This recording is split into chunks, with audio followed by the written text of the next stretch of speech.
ñu bëri ñu ngi foog ne damaa bëgg EDK jëlaat ma du tout c'est pas ça c'est loin de là. man yàgg naa ci internet bi mosuñ maa déggee ay wax yu sew. maa ngi remercier toute la population sénégalaise démb ak tey lu ma fi jot ci appel vraiment que ça montre que on est vraiment des patriotes. te bu ñuy wax patriote mooy gëm sa réew. boo gëmee sa réew nag da ngay gëm sa nitu réew gëm sa gàncaxu réew. donc je vais revenir un peu sur l'histoire waaye mën naa am sama xol moo laaj luñ ma def kuñ ko def yow sa xol laaj. je vais revenir un peu sur l'histoire comme ça que ñu comprendre lu ñu mën a comprendre. 5 ans en arrière bien 3 ans en arrière wala jusqu'à maintenant 90% de mes revenus viennent des grandes surfaces. Quand on parle que des grandes surfaces mooy Auchan yi affaire yu mel noonu. mon problème avec EDK 2022 la commencé. damaa amoon ay jus en bouteille ñu boole ma ak Demba Ka ma dem gis ko en personne. il m'a mis en rapport ak équipe am. ma dem son équipe m'a dit que envoyé jus yi nga am et tout ça. ma envoyé jus yëpp. ñu ne ma ñun déjà dafa am jus bu fi nekk waaye ñun mën nañ la référencier 5 parfums yoo xam ne beneen jus bu fi nekk amu ko 2 mois 3 mois mu commencé liggéey ak ñoom affaire yi commencé dox xam nga ñu jékki-jékki je me rappelle très bien damaa yóbbu woon benn commande à Mbour Malicounda laa yóbbu woon commande toujours commande EDK ci yoon bi Mamour Guiro il m'a appelé au téléphone il m'a dit allô Maodo finalement dañuy arrêté liggéey bi ma ne ko lan la mu ne ma non dañ koy arrêté parce que y a beaucoup de problèmes nangam. Et moi, j'avais signé un contrat avec eux. Contrat, ça, balaa nga koy arrêter.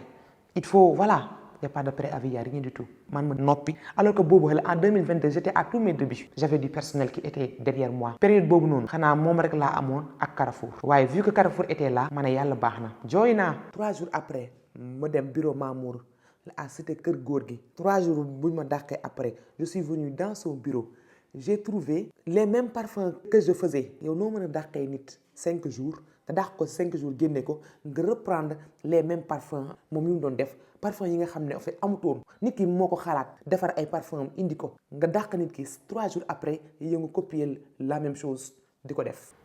ma ne yàlla baax na ma bàyyi 2022 dépassé. ba récemment ci laa commencé def ay canettes ma commencé def ay canettes envoyé ko par WhatsApp li may wax yépp am na preuve. ma toog ba ay 1 mois 15 jours son équipe woo ma ñu ne ma waa ñu dañoo bëggoon référencier sa canette yi EDK ma ne y a pas de souci ñu jox ma rendez-vous ma dem fa yóbbu ay échantillon fi ma toog ci laa wax ak ñoom jubóo ak ñoom ñu fayloo ma fay sur le champ même pas 3 jours ñu envoyé ma benn bon. le lendemain ma dem di génne bon bi automatiquement ma jot benn mail ak benn appel ñu ne ma finalement bon boobu dañ koy annuler veuillez vous rapprocher de la direction. J'ai pris mon téléphone, j'ai appelé Demba en personne. Mon ko Demba lu xew Demba mu ne ma je suis pas au courant.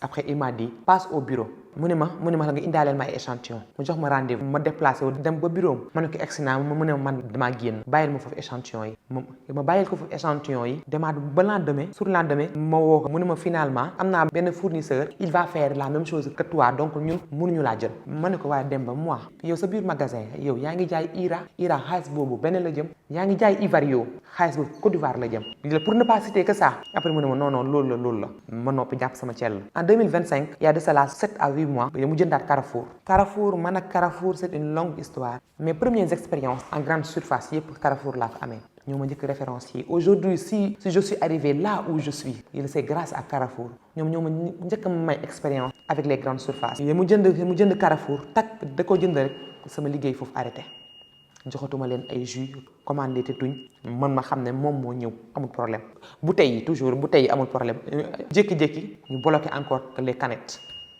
ma ne ba tey amul problème ba tey déggoo leen ma léegi y a de cela récemment ma am benn distributeur bu tudd Club Cosaan man damay jaay Club Cosaan moo may distribuer Club Cosaan dem EDK def demande de référencement waa EDK tellement qu'ils sont mal organisés ils ont référencié un produit 2 fois après ñoom ñu commencé commander ci Club Cosaan fàtte nañ ne jolof bi man maa koy def toujours léegi nag ba benn instant kenn ku nekkoon Carrefour mu ne leen waaye yow moi je peux pas acheter avec ce produit avec un revendeur en fait alors que man produit bi référencé nañ ko déjà mu ci base de données bi ñu ne ah bon donc Maodo moo ko moom donc produit jolof la donc on arrête aussi donc finalement je me dis que c'est pas le produit qui dérange c'est la personne qui dérange.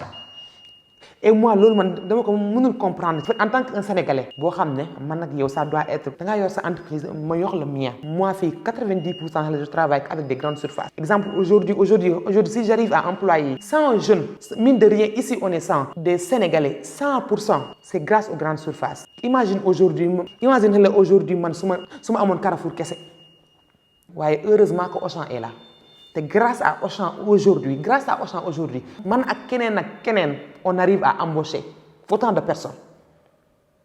Imagine yow nga nekk un Sénégalais toi tu viens yow nga war a yokk Sénégalais yi doole nga ñëw di ma wàññi doole imagine yow bu nekkoon tey moom kese laa am damay ñëw rek wax sama njaboot gi yépp finalement damay tëj dootuma am lu ma leen fayee man loolu moom metti cet acharnement c'est pas contre que le produit si c'était contre le produit Club Cosaan du leen ko indil que ñu référencier ko alors que le ministre de l'industrie dégg naa koy mu naan dañuy def ay supermarché ci koñ yi chaque koñ am supermarché comme ça ñu mën a xeex ñeneen ñi monsieur le ministre boo ko defee jox ko sénégalais mbaa du def comme Demba Kane ni ma def